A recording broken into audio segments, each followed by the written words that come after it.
My name is Theresa Badurek, and I work at the Extension office. And our main office is at the Florida Botanical Gardens in Largo, which I know many of you have been to for meetings and different things over the years. My job is to take University of Florida information about landscape and gardening and bring all that research-based information out to the people in the county.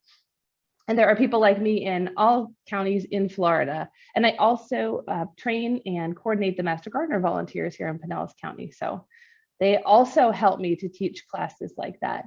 I will warn you guys that as we're talking today, I am teaching remotely, which turned out to be good since I'm not feeling very well today and I don't want to share anything. So I'm really glad that we were able to do this virtually so we could just keep trucking. But I will warn you that the possibility of a cat or a dog making an appearance does exist. So please excuse that, if you will. Okay, we'll jump right in here. So today we're going to talk about growing food in containers. A lot of us here in Pinellas County either live in apartments or condos, maybe townhouses, where we don't have a lot of space to grow. And frankly, we're gifted in this county with a lot of tree cover. We have a lot of mature neighborhoods where houses are on small lots with lots of trees. And while that is a wonderful thing in terms of shade and energy savings, it doesn't leave us with necessarily a lot of sunny space for growing food crops. So we're going to talk about that because being able to grow food in smaller spaces and containers is really important in an urban area like ours. There's a little delay in my screen here.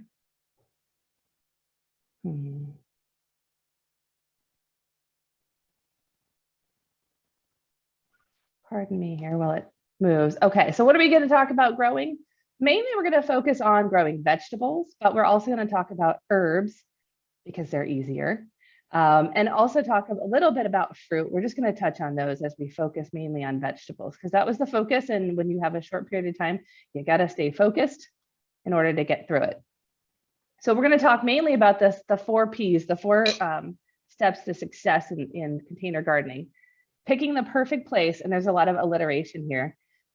Pick and prep planters, plan your crops, and then planting. So just going to keep cruising here. And I also wanted to go back real quick. You'll see a lot of credits for Leslie Zambito. She's one of my Master Gardener volunteers. She had a lot of great container gardening pictures that she has taken and shared over the years. So I wanted to say thank you to Leslie. Her name shows up in a lot of the pictures because she sent a lot of them to me for this. So the perfect place, what does that mean? What is the perfect place? Obviously we don't have a farm to work with, so we don't have to have that conversation, but what you really want is sun. And quickly before the class, people were talking a little bit about sun and how Florida sun can be more intense sometimes than, so when you say full sun, is that going to burn my plants? Is that going to be too much? And it is a factor you need to consider. For vegetable crops in general, you need to have, at least 5 or 6 hours of full sun a day. Leafy green vegetables and herbs, many of them can take a lot less, like 3 or 4 hours. So if you have a little less sun, you could do leafy things like lettuce and spinach and cabbages and that sort of thing. And a lot of herbs will tolerate that as well. Anything that produces fruit, tomatoes, broccoli, which is not exactly fruit, but I mean, anything that has a large size and produces fruit, squash, cucumbers, they're going to need more like at least 5 or 6 hours of full sun. And you do have to be careful in a balcony or a terrace, or like you see here, the top picture on the left where there's a lot of concrete around pots. Sometimes the sun can be it can bounce off that concrete and create a bit of a heat island and be just a little more intense. And so you do have to sort of temper that and be aware of that. One way some folks solve that here in Florida is with a little bit of shade cloth or just a little bit of screening that allows, think like a pool lanai, how the pool screen kind of shades the pool area just a bit, just a touch. So if you had a very intensely bright, no shade, full sun scenario, you might consider just putting up a little cloth, a shade cloth of a piece of, like simply a piece of screen in a frame that you might play with. And when you go to the hardware store, a lot of the screen will tell you how much % shade it has. And I can't tell you the magic number, what would work best for your scenario, But I would start at a lower percent of shading and work my way up and kind of test that out. The other thing that we need to keep in mind is you've got to have access to clean water. So basically, if you're growing fruits, vegetables, and herbs, it needs to be potable drinking water. We don't want any reclaimed water, and we also don't want rain barrel water, especially because a lot of these crops, like your root crops, like carrots, and any of your leafy crops or herbs where you're eating the actual leaves of the plant, if those were to get contaminated water on them, it would be very difficult or possibly impossible to wash those contaminants off. So you really want to focus on potable water. And then in view, my last hint here is put these things where you see them, because if your garden space is down a side yard, behind the garage, behind the shed, in that only sunny patch, right? You're gonna forget.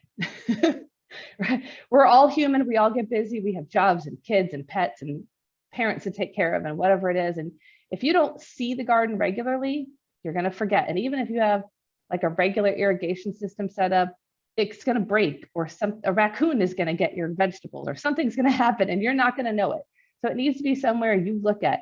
If it's potted plants, put it by the front door. They can still be very attractive as edible plants. So just make sure that they are somewhere you can see them. The picture on the bottom here of the herbs on a kitchen ledge by the sink, what a great place. You got light. You're going to look at it every day while you're washing dishes, and you can easily water those plants. So just be very mindful of that. Unless you're super organized and you set reminders to go check your plants, keep them where you can see them. Even I have killed plants because I put them somewhere where I didn't see it. And then, oh, I think it's only a few days or a week or so that's gone by, but it was really like 3 months. Yeah. Plants are alive. They can't tolerate our disinterest like that. The next thing you want to look at is, what are your planters? So, I mean, a planter can be almost anything. It's only limited by your imagination. It's also limited by how much space you have, of course. Do you want one big planter, kind of like you see on the top right? Or would you like a collection of smaller planters, like you see on the bottom here? Now, a lot of those are flowers, but they also have some herbs and vegetables mixed in. And that can be another way to make the space where a lot of us might think of a vegetable garden as more utilitarian than pretty. So one way to solve that would be to maybe, if you had multiple pots, throw some flowers in some, throw some herbs in another. So you just kind of have to take a step back and think about how you want to address that. One big difference between a large planter versus many small planters is that the smaller the planter, the quicker the water is going to be an issue. A large planter is going to hold more water in that soil volume, and so it won't need to be watered as frequently. And little pots, especially in full sun, are going to dry out more quickly. And so it's another thing to consider. We're going to talk about really cool ways to have self-watering planters that don't require as much of your attention every single day. Excuse me. The other thing to consider is drainage and root space. So all your containers are going to have to drain well. I don't want to see any containers out there that don't have holes or a way for water to escape the pot. Because even those of you that are new to Florida have probably heard we get some pretty heavy torrential downpours of rain. The rain you saw the last couple of days is nothing compared to what we get in summertime, where you get a few inches in an hour. And very quickly, any one of those pots or containers will fill all the way up with water. And if there's no drain holes at the bottom or sides, the water is going to stay there and the roots will rot. And then you'll be very sad. Make sure that if the container doesn't come with many holes in it, that you make many holes in it. And that might require drilling holes in it, poking holes in it. So it depends on the material. The other thing to consider— Theresa, can I jump in for 1 second? Oh, yes, please do. Did you want to hold questions for later? We have a couple in the chat. I can just watch the chat and call them out if you'd like. Yeah, I don't know why the chat usually pops up to tell me that, and I didn't see it. So yeah, go ahead. We can ask a couple on the way. Sure. Okay. Is it safe to use metal water troughs? Yes. So that's a really good question. The metal water troughs, what is that called? I can't think of. Is it zinc? There's something in it that people are concerned about for many years. The bottom line is, if it is created for planting, it's probably safe. because you can actually find those containers sold as planters versus water troughs. The majority of them, the research I have seen, is safe to do. If you're concerned about it at all, you can also coat the inside of it with something or line it with a plastic layer.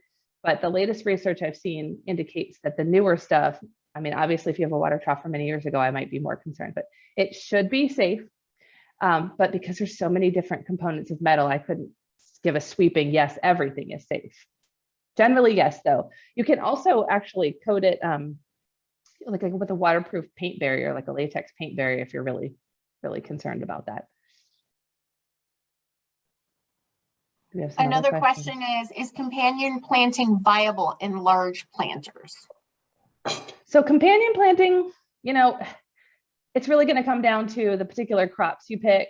And that's getting kind of the next one I was going to talk about was root space. Is some crops can be planted closer together than others. And some crops, you know, and like that planter that you see there, we've got about only 4 plants. So some plants need like a square foot each. So one of those, you know, one of those large planters might only accommodate 4 plants. Now, when you're looking at companion planting things that like go well together, is how much effect are you going to really have in that kind of a space? It certainly isn't going to hurt to do it, but I just don't know that you'll have, you know, I don't think you're going to see a huge effect unless you had a lot of these planters nearby. Same with crop rotation, which is something we would normally teach in a larger garden space, to rotate your crops around. I mean, I suppose if you had like, if you imagine that top right planter was 1 broccoli, 1 tomato, 1 squash, and 1 pepper plant, it would make sense to like rotate them around the pot, but in that small space, it's just not going to make a big difference. Okay. Is there an herb or veggie that should not be planted with a particular flower or plant? That's a really good question. There isn't anything in particular. We always tell folks to keep the areas around your vegetables kind of weed free.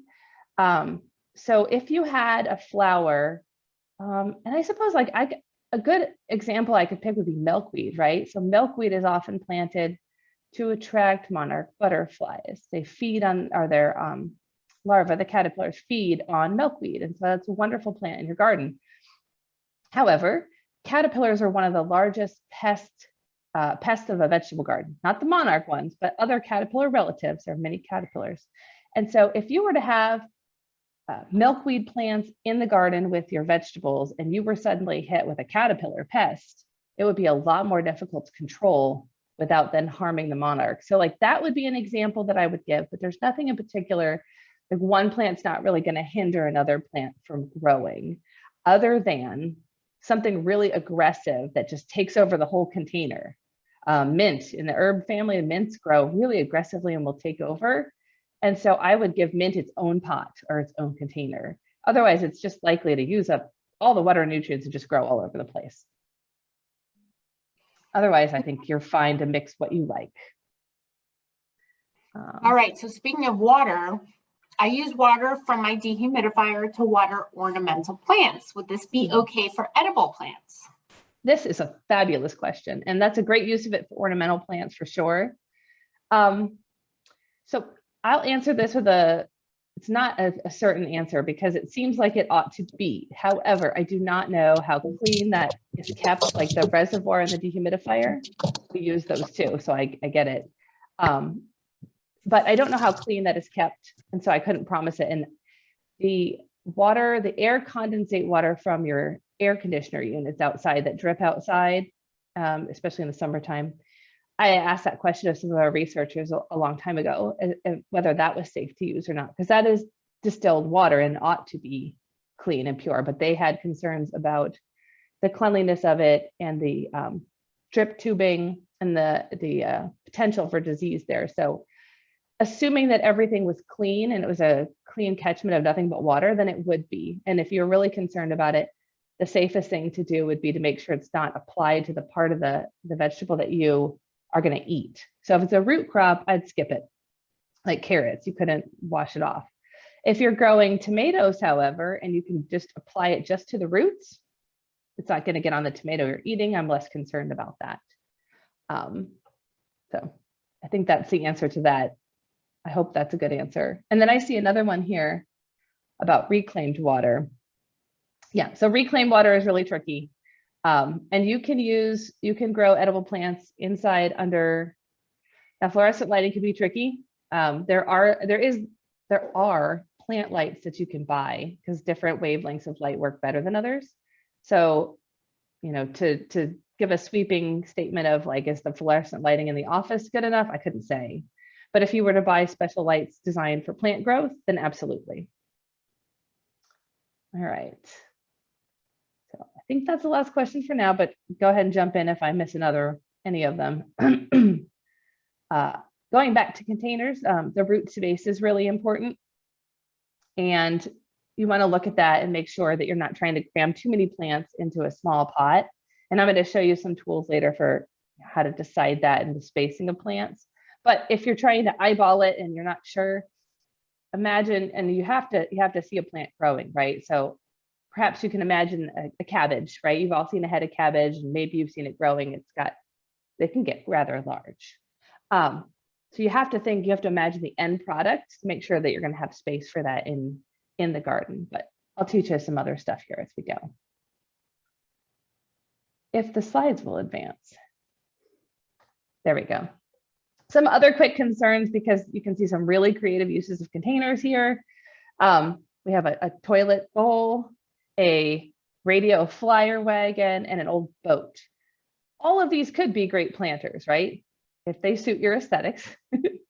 And the homeowners association isn't concerned about it, right? The radio flyer is very interesting. It doesn't have a lot of root space. You can see it's very shallow, and most of our plants are going to want, is the perfect example. Most of our vegetable and herb plants are going to want at least 6 to 8 inches of depth, and a big plant like a tomato or a pepper plant is going to want 8 to 12 inches of depth. So as you can see, that radio flyer doesn't have that kind of depth to sustain big root systems. You might get away with some small leafy vegetables in there in the short term. But the great thing about that is it's on wheels. And some of you may discover that throughout the year, based on the sun pattern and the shade pattern, that your sunny patch in your garden actually migrates. It migrates from the summer, it's in a slightly different spot in the winter. And so either setting up or buying a planter or putting your planter inside that wagon or something would be very important. So think about that for sure. And if you think you're going to have to move it, think about how heavy it's going to be. So by the time you get your container, fill it with soil, plant the plants, water it, that boat's not going anywhere, right? So if you pick a really cool container that's large, you can't move it if it gets cold, you can't move if a hurricane's coming. So think about that kind of logistics as well as the aesthetics. But other than that, the sky is the limit. I've even seen planters made out of Legos. So there's all kinds of things that you can do. Now, let's talk a little bit. There's a question about depth required for planting carrots. Yes, so carrots, I think I would want to have at least that, 8 to 12. The deeper the better, especially if you're growing a full-size variety of carrot. Some are a little bigger than others, but I would shoot for 8 to 12 at least. And that's definitely a concern. A lot of kits for grow beds and things like that aren't deep enough. So look for that if you're going to buy something, or if you're going to sketch out a little plan, if you're handy, try to keep that in mind. That would be ideal. Now, something else I wanted to show you guys is in this picture here. These are called self-watering, or sometimes called sub-irrigated planters. I don't subscribe to any particular brand, but one you may have heard of is Earthbox. They were one of the early kind of popular styles of planters. This one has wheels on the bottom, which is super nice if you have to move it around. But you can actually do it yourself. So you could buy planters that have this self-watering thing, and I'm going to show you some pictures that reveal how that self-watering aspect works. You can make them out of storage tubs. You can make them out of 5-gallon buckets. This is the storage tub method, and I'll show you some more, but this is kind of the nuts and bolts of it. What you're trying to do is create a reservoir at the bottom of the container. So that full-size storage tub isn't filled to the bottom with soil. It actually has, I think you can see my pointer, I hope so. You actually have to get 2 of these containers and cut one which goes down inside the other one. And then you drill holes in it, and you have to put this little basket in here. And again, you'll see some more pictures that wicks moisture up. So the bottom holds water. Then moisture wicks up through the middle and sort of keeps all the soil volume moist. And I'll show you, this is a cross section. Whoops, well, it was, there it is. This is a cross section of a planter like this. And this is a generic cross section. So depending on, it doesn't matter what kind of container you use. So this is, we cut down the middle of that storage container that was full of water and soil. The brownish reddish color you see here, this is the potting soil mix at the top. There's actually a tray that holds that in place with that hole where you put that little basket in there. You can hand make these. You can make them out of, like that basket. It could be a yogurt cup with holes filled in it all the way around, a plastic yogurt cup. And the idea then is you put a filler tube down into the bottom of the reservoir, and then you just pour water to water the plant. You pour water into this filler tube. And here's the clutch thing you have to do if you make this yourself. You have to have overflow holes on the side of that container, because as you fill this up with water, if you kept filling and filling and filling, you're going to flood your container. So any good self-watering container with its salt will have an overflow hole, or possibly 2 or 3, depending on the size of the container. And if you're making them yourself, add 1. Again, if it's a big tub, add 2 or 3 holes so the water can really come out of there. That's really, really key. But the great thing about this is that you don't have to water it every day. You don't have to look at it every single time. All you need to do is make sure there's water in that reservoir. So you do have to still pay attention. You can't just leave it alone and walk away, but it holds water much, much longer. And at the end of this, Jane is going to send you guys this presentation so that the links you see here are actually going to be accessible to you. You'll be able to click on it and go to it. And this particular link actually shows you step by step how to build it out of 2 5-gallon buckets. And that's a really cost-effective, and although they do get heavy, it's transportable. It's something most people could probably move if need be. Does anybody have any questions about that in the chat box here? Let me see. Oh, yes, I can put that link in the chat. I think I can. Hang on. I can go to that link. Yep. And now I'll put this link in the chat. But again, you will have all that. But I've dropped it in the chat anyways. Okay, now let me go back to my share. Are you guys still looking at my slides, or did it show you the link? Still, we see your slide. Okay, I just wasn't sure. Yeah, since this is the sharing screen, I don't think we'll see the other one unless you. All right. Share. But I'll definitely send out the PowerPoint so people will. I think if your folks are clicking on it in the chat, they'll get their own PDF. Yes, they will. And I'm just having trouble getting back to my share screen. It's just being slow. So hang on one second. Okay, I think I'm back and you guys are still seeing the cross section, right? Yes. Okay, perfect. All right. And yes, somebody mentioned in the chat, I guess you could use a kind of a float tube to know how much water is in it. And that's a really good comment. I had several master gardeners rig up fishing bobber with a little flag on top that would actually go up and down. So you could see if the flag went to a certain level, you knew you had to add water. Some of the commercially available containers do actually come with a little float like that. So absolutely, perfect comment. That can be added. Or again, if you're going to buy something. And the self-watering containers, you can get a relatively smallish one for anywhere around $20 if you get a good price, all the way up to $100 for a bigger, fancier one, and everything in between. So it just depends on your budget and if you're handy, right? So here's a cross section of the 5-gallon bucket thing. You guys can see it's got the same filler tube, and it's the same system of a wicking cup.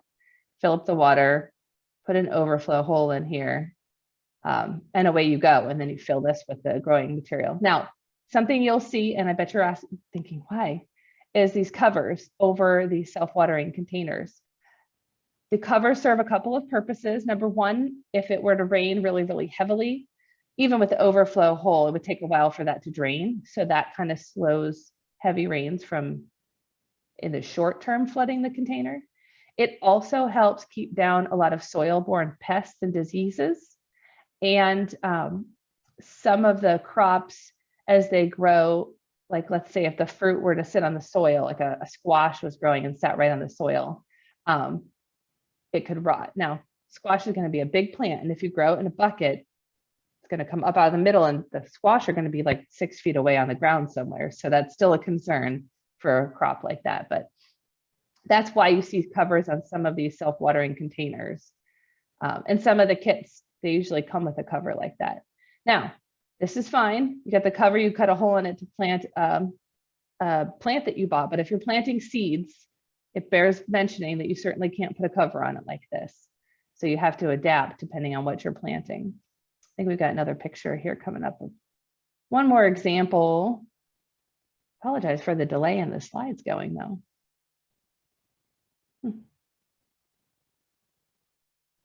There we go. Just another image of a storage tub. One thing I've noticed with these storage tubs is there's a limit to the size because it reaches a point where the sides start to bow out a little bit with the weight of the soil. And you can see that a little bit in this image here.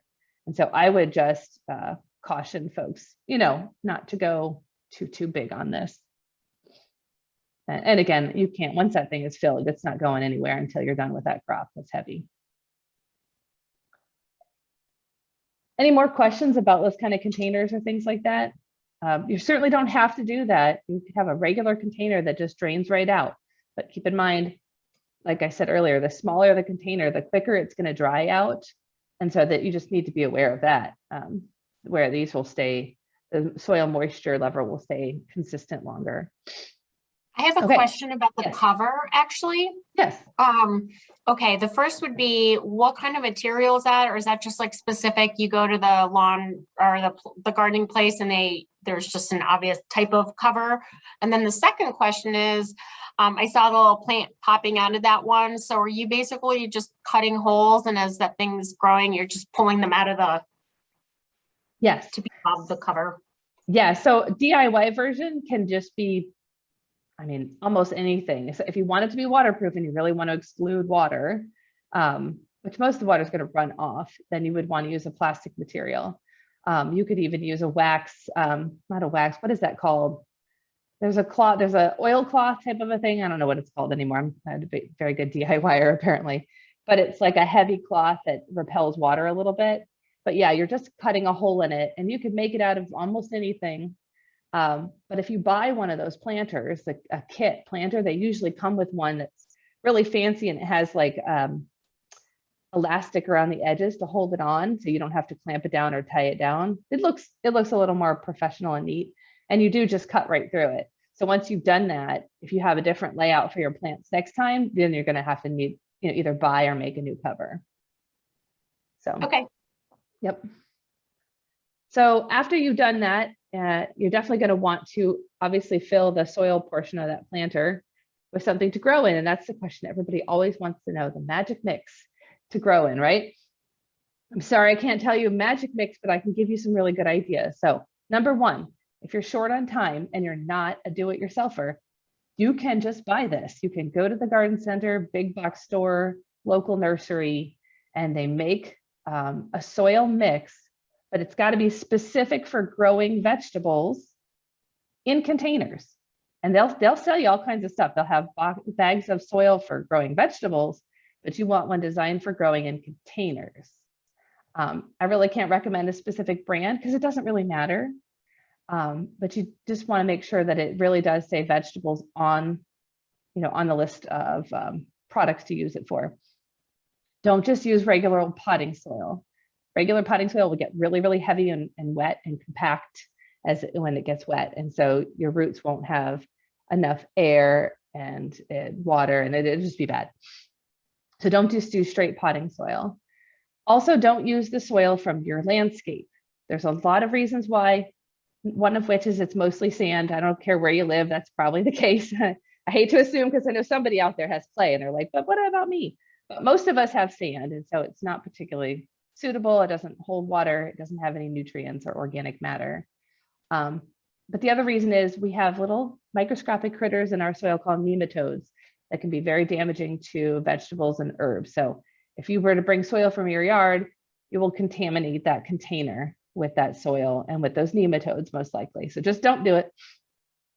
So you can buy the mix if you want to, but you can also create it yourself. And I stole this. It's from, if anyone's heard of the technique square foot gardening, the person who wrote that book, he made this blend called Mel's Mix. And it's basically equal parts of these 3 ingredients.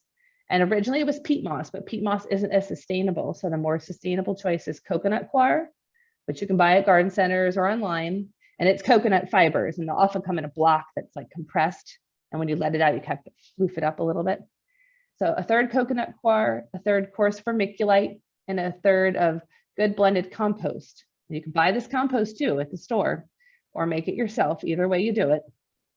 But I think a lot of people, if you don't have a lot of room for gardening, you probably don't have a compost pile either. So this can be purchased at the nursery. And then you just mix those 3 things together in equal parts and fill your container. You're going to have to do some math here, y'all. I don't know the size of your container. I don't know how many bags you're going to need. Sorry. But you'll have to like step back, think about the soil volume. And, you know, I always do my math wrong anyways. I'm terrible at calculating volume. So I usually end up with some extras and I just keep it for the next container. And you'll need to add some as the soil depletes and you repot things. So do we have any There's questions a question here? about, yes. Yeah, soil pH. Is that important? Yes. So if you use this kind of blend here, your soil pH should pretty much be in range. I wouldn't necessarily suggest going out and getting your soil tested in numerous little containers, but if you make this yourself, especially if you make it with your own compost, and it would probably be a good idea to maybe send in a soil test of the big batch just once. And I didn't put that in the links in here, but remind me later, Jane, and I'll send everyone the links to the soil test sheets. Now, we don't do them at the extension office. You have to mail them to Gainesville, but to get a pH test is only $3. So you just mail it in, they email you the results. But what you're looking for in a vegetable garden is anywhere from like 5.7 to about 6.5, which if anyone knows about pH is slightly acidic. If you follow this blend, this Mel's Mix from the Square Foot Gardening Blend, you should be in range, you know, but I mean, there's never a guarantee. So that's a great question. If you're making your own, or if you were planting in the ground, and that's not what this class is about, but if you were planting in your landscape, by all means, get that soil tested first, because our native soil here tends to be very high, very alkaline, well over 7 and even 8 in many cases. So thank you for asking that, because if you're doing it yourself or doing it in the ground, that's going to be even more important. You guys always ask good questions. I love it. And then if you are going to be growing seeds or very small transplants, you want to incorporate a complete fertilizer. And that just means, you guys have ever seen the bags of fertilizer, they have 3 numbers on them. Nitrogen, phosphorus, and potassium is what those 3 numbers stand for. You don't have to remember that, it's okay. But you really want to look for something balanced, and you want something that says it's labeled for vegetable gardening. There's a number of reasons. We have a landscape ordinance in Pinellas County, and so we really want to be careful about our fertilizers. And it's sometimes the year you can't purchase certain fertilizers, but you are allowed to fertilize your fruits and vegetables and your container plants with the appropriate product. So look for something that's labeled for vegetables. And it doesn't have to be exactly 666 on those numbers, but I'm looking for something balanced. So if it were to say 464, that's pretty close. Some of your organic products will give you funny number combos like 243s, as long as they're all fairly closely related and labeled for growing vegetables and herbs, you're probably going to be safe. And just read the label. I'm not going to guess at how much, because there's different fertilizer combinations and formulations. Read the label for how much it says for your soil volume. And again, I'm sorry, you got to do some math. Just read those instructions and do it. Incorporate that before planting. It's a lot easier. Now, if you're going to plant a big plant that you bought at the nursery, like a big 1-gallon pot of a big tomato plant, or let's say it's a small fruit tree, you're probably not going to want to fertilize that for the first few weeks, because you don't know when the nursery last fertilized. Very, very frequently, they might have just fertilized, and you run the risk of burning a new plant like that. Little tiny seedlings, seeds, things you grew yourself that you knew weren't fertilized, are perfect for this sort of fertilizer fresh start in the container. And it's not advancing again. Okay. So what are we going to do about what crops to pick? Like, what am I actually going to grow? Because now you're thinking, oh, this sounds like fun and I think I could do it.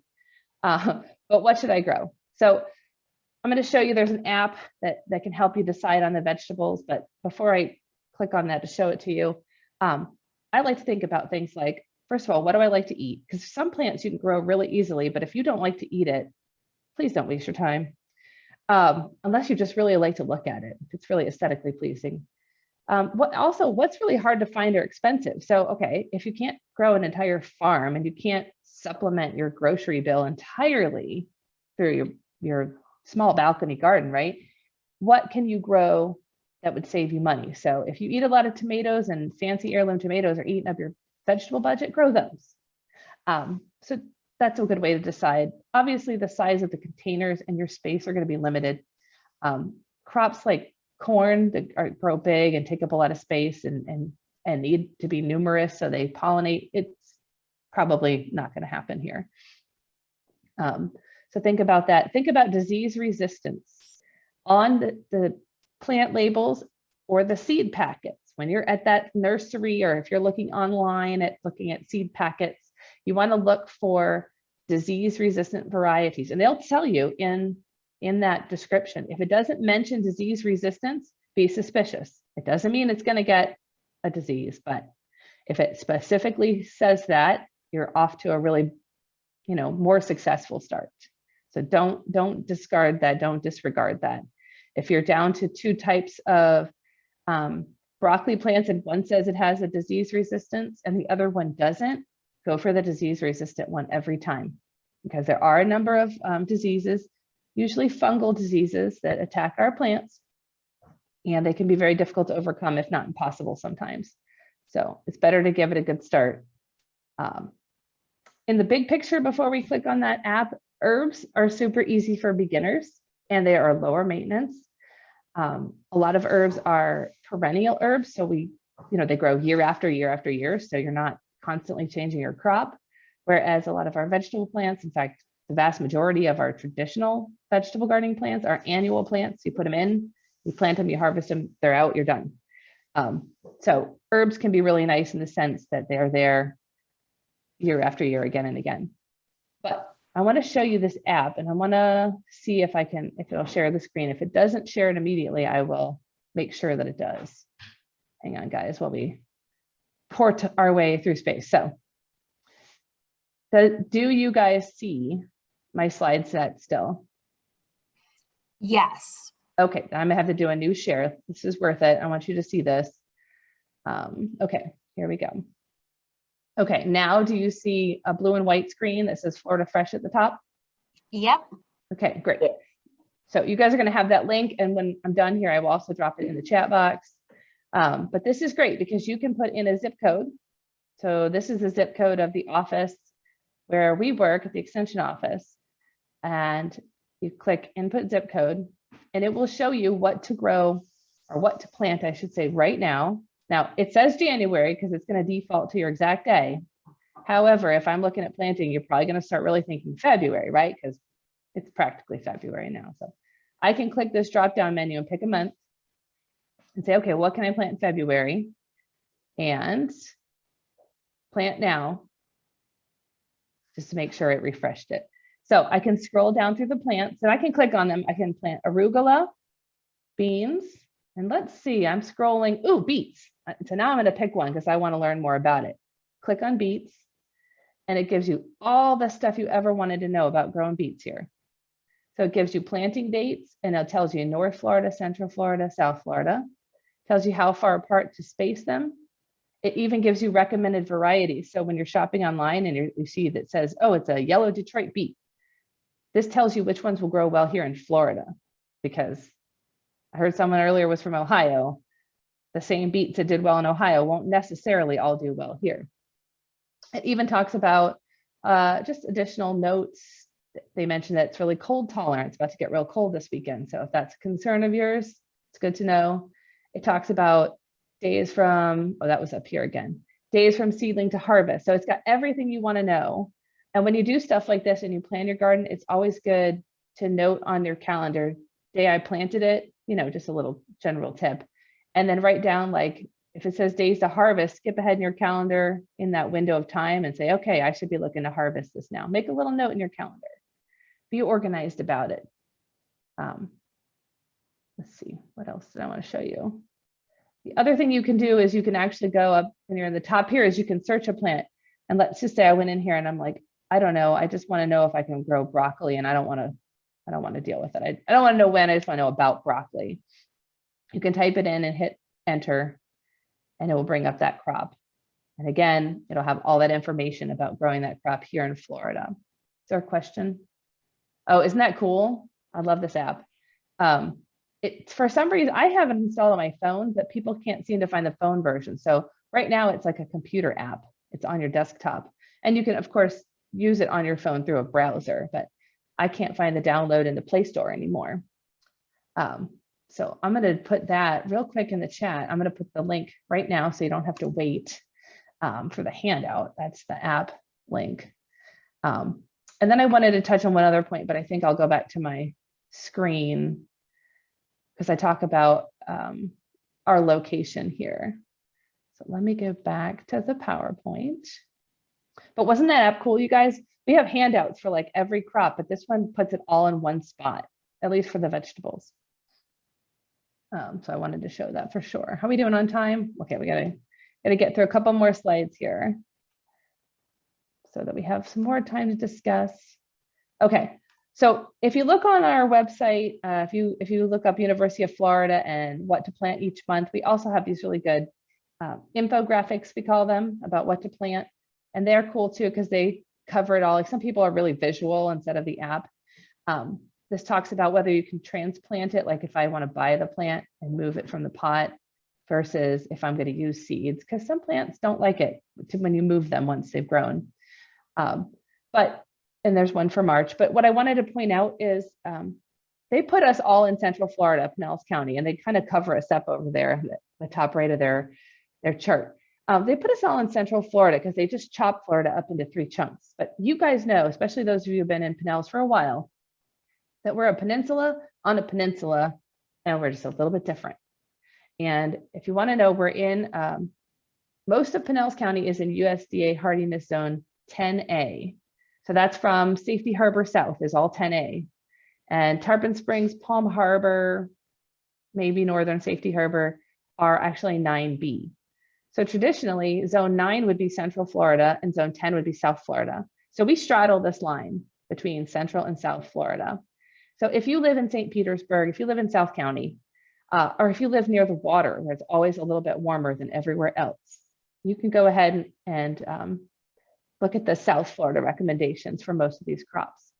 If you live in Tarpon Springs, which is where I live, Palm Harbor, or an inland spot, like some of our neighborhoods, every year when it's cold, it's colder there and you get frost, and so you tend colder. If you live in one of those areas, you might want to ease toward the Central Florida recommendations. These are not exact, y'all. The climate is changing, but that just gives you an idea of how to lean in choosing your crops. I see some questions here too. Oh, everyone just likes the app. I know, isn't that fun? All right, let's go here. Get through a few more. The infographic fun doesn't stop with vegetables though, because we have all kinds of really talented people, and I wanted to talk about a few good plants, herb plants to grow in the springtime, because spring is like just around the corner. And if you're wondering about planting some of the, with the cold that's coming up and worrying about frost and stuff like that, the second week of February is typically the last date of frost here in Pinellas County, historically. So if you wait till mid-February, if you're going to plant anything super tender, then you should be safe. And that goes for all your landscape plants as well. If you're concerned this close to that line, it might be best just to wait till a couple more weeks.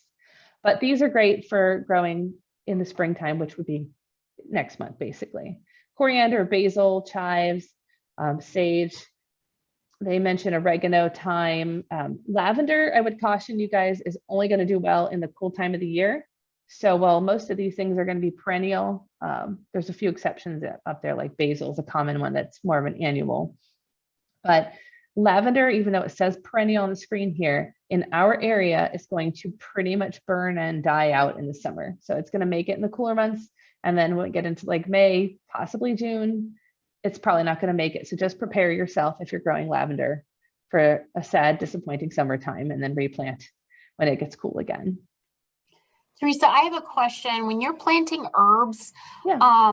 like I did one year basil and thyme together, but I think thyme likes less water and less sun, right? Or is that not the case? Like, are there ones that are better planted together? Or? Yeah, I mean, when you're looking at the wide world of plants, you always want to put them together with, especially with the water needs. That's a big one. You don't want to put like a water loving plant in the same pot with a really, really drought tolerant plant. I wouldn't think that those two would necessarily have not liked it together as much, but one concern I would have mixing basil and thyme is that basil is really an annual. So you're really going to it's going to grow and harvest, and then you're kind of done. You have to replant from seed or a new plant. Whereas thyme is perennial and it's going to stay there year after year. And I would be concerned that as I'm kind of harvesting and changing out the basil, if they're in the same pot, I might be disturbing the thyme roots a lot. But you do want to pick, like, make that list and say, okay, these are the 4 herbs I want. And then you have to kind of back trace and make sure that they have suitable conditions. Does that make sense? There's really not enough time to go into all the possible combinations, but yes, I got it. Yep. It's a great question, and certainly be wary of that.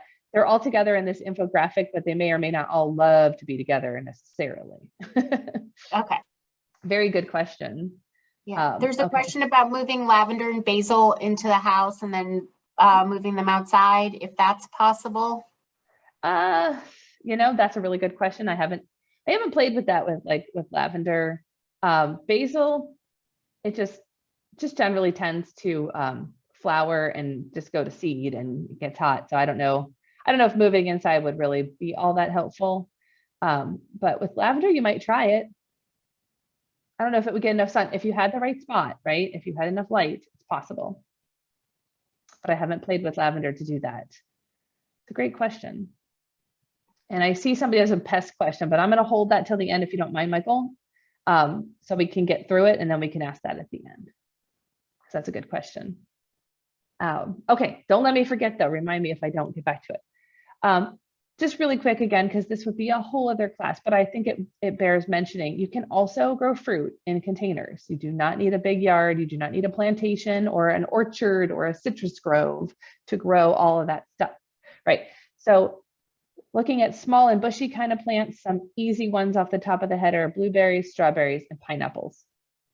Blueberries are great to grow in containers because they like a more acidic soil that you're not going to have in your yard anyway. So you can create the perfect soil with a lower pH for blueberries. These all seem to do really well. Strawberries can get very expensive to grow because to grow the strawberries that do well here in Florida, you generally don't grow from seed. You have to buy transplants. The transplants are typically only good for one season. So you really have to weigh the budget on that. Our strawberry season here, strawberries can be pretty affordable at the store and pretty expensive to grow, but they're fun to grow and delicious. So just wanted to point those out. You can also grow if you have a big enough container, a large pot, or if maybe your courtyard has a little planter area, you can grow things like bananas, mangoes, avocados. There are others. This is a very short list. But what I encourage everyone to do is pick the dwarf varieties. A lot of these plants, you'll read the instructions or the details on them, and they'll say you can prune it. But if it's meant to grow really, really big, pruning it too much all the time would be harmful to it. So make sure to pick a dwarf variety that suits your space best. You will still probably have to prune it because a dwarf variety of an avocado plant might still want to be a 20 to 30 foot tall tree when left to its own devices. So just keep that in mind when you adopt a tree in a container like that. It's going to take a little bit more of your time and effort.